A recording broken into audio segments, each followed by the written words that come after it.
So Vince McMahon will serve as the executive chairman of the combined WWE and UFC entity, TKO, and owns 34% of combined entity according to WWE's SEC filing.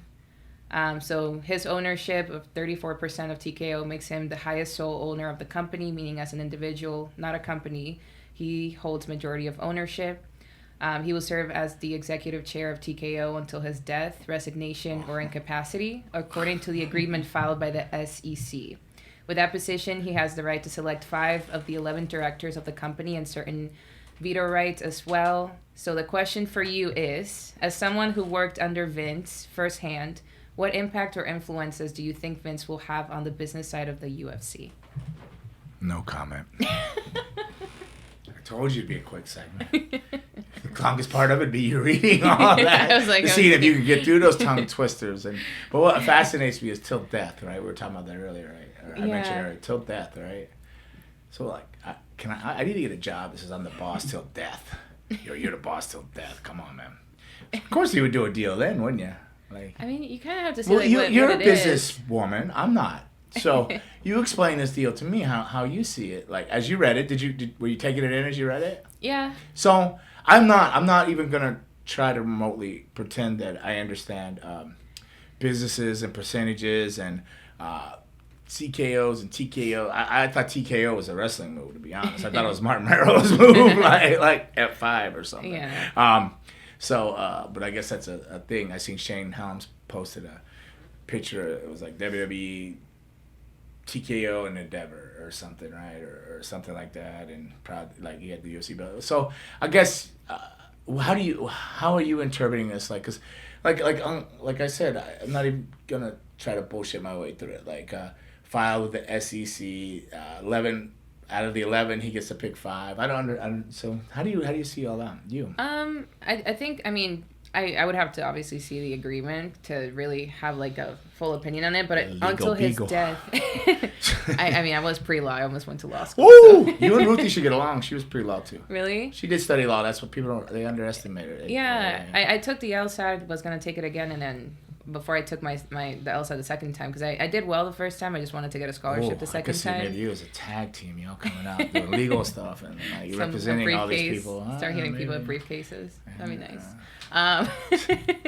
But when it says until his death, I'm saying like I think that would be like a sudden death, because it says until his death, resignation, or incapacity. So like, sudden death, disability, or if he resigns. So if he was to get cancer, then they take it away from him. Yeah, like something like that, incapacity, like he's not able to perform. AL or something, or whatever, Alzheimer or something. Something that makes him not capable of making decisions. Right, then he like loses something it. that... But as long as he's healthy and kicking ass, he's there till death. Till he has a heart attack, or till that, the Grim Reaper. Or I guess resignation or retirement. Like if he wants to like retire out and not be fully involved in operations, like still be part of it. So would that mean like Hunter would have to have him assassinated if he wanted to move up? So would he plot like what they would against our presidents and different things in government? So that now he's like this. He's like the Fidel Castro and right? Like this communist like. But it's gonna be publicly traded, right? Yeah. All right, so the public, and then he doesn't have. They have 51%. He has what, 50? Or no, he doesn't have 50. He has 34%. Is that what you're saying? Yeah. So what is that 34%? But he's the executive, so he's got the highest position. But still, he could be overthrown. Like. Yeah, but they can say, "Hey, you're not mentally capable. We're gonna take this job from you," even though it says till death. Or, yeah. But if they vote that he's not capable of doing this job because they think he's lost his scruples or marbles or whatever you want to call it. Yeah. He's out, right? Is that what that means? I mean, even I get, because I do insurance, so like in insurance, for you to be considered disabled or incapacitated would be if you can't perform 2 out of 6 like daily activities like bathing, feeding yourself, stuff like that. Pooping, peeing. Yeah. Okay. So if you're not, if you can't do 2 out of 6 daily activities, then you're considered. I'm smelling. I'm good.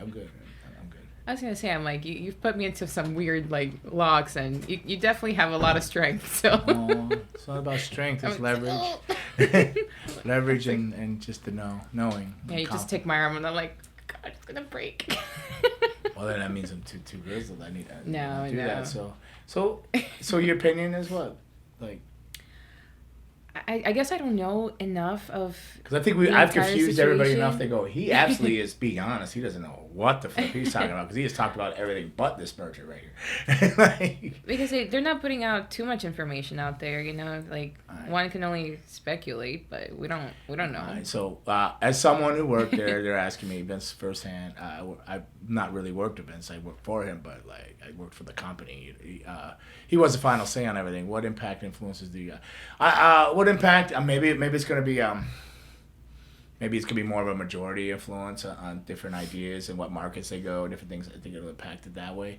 I think there'll probably be cuts and within the merger of maybe people that are like not needed. WWE's always been quick to cut something they're not using. Like I don't think you're producing this and this and that, but they might even be quicker not to bring anybody in to even take a chance on them. Bring in people that are already like proven draws or I don't know if the UFC and WWE are they working together?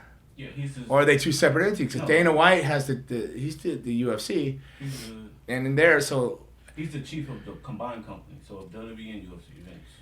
So he's gonna go in there and try to tell Dana White what to do? I don't think so. That'll be an interesting. I don't think Dana White's gonna like. Yeah, that'll be interesting. I think next thing you know, you'll see Dana White on Joe Rogan going, "This fucking guy's nuts." He thinks he got coming in. I'm gonna put him in a dart and choke him unconscious. Oh God. No, I mean I don't think he can. I don't think that'll go well. I don't know. I think he just. It'll be interesting to see. I think he just put himself into a spot. He got a title, and he probably promised him that, "Hey, I ain't doing shit. I just want to have this job to spot, and I just want to have some say in WWE stuff, a little bit here and there. Just have faith because it's a company he built from scratch from his grandfather. Right. Took whatever money his grandfather left was worth him, and whatever he invested in pay-per-view, this and that, built it. So I think he just wants it to his end and wants something for his family. So he just probably more of a title than an active thing maybe. But I don't really know because I don't know anything about business. So that's all I got on that. So. Yeah, I guess on that one we'll have to see. Probably cover it again in another episode he's he's a workaholic. I mean, he likes working, but like 2 companies on top of all the wrestling stuff, I don't foresee him messing around the UFC unless they're doing a joint show and it's like laying the format of a show out or like, well, we're gonna have a MMA fight, we have the thing or interview here. We're gonna bring this guy on. I mean, I don't. No, it'll be interesting, whatever it is. But I clearly don't understand enough about. If I understood about businesses and things, I'd still have my own wrestling school. I clearly wouldn't. I'd be like just motoring on but I don't even like want to deal with permits and zoning and finding a building and stuff like that. Although I have people willing to do all that for me right now, and begging me to do it right now, but. It's just I just don't understand business enough, and I don't want to get in a bad position again where I was. So I really it'd be really wrong of me to comment on any of this stuff because I clearly don't understand it. And anybody that thinks they understand it's kind of crazy too. I mean, maybe somebody that might have a good read on this, but you never know what to get with him is like Eric Bischoff or something. I'd maybe check out his podcast. You might pick up something good there. Maybe Joe Rogan if he covers it. He has a really good mind. He's very smart. Very smart.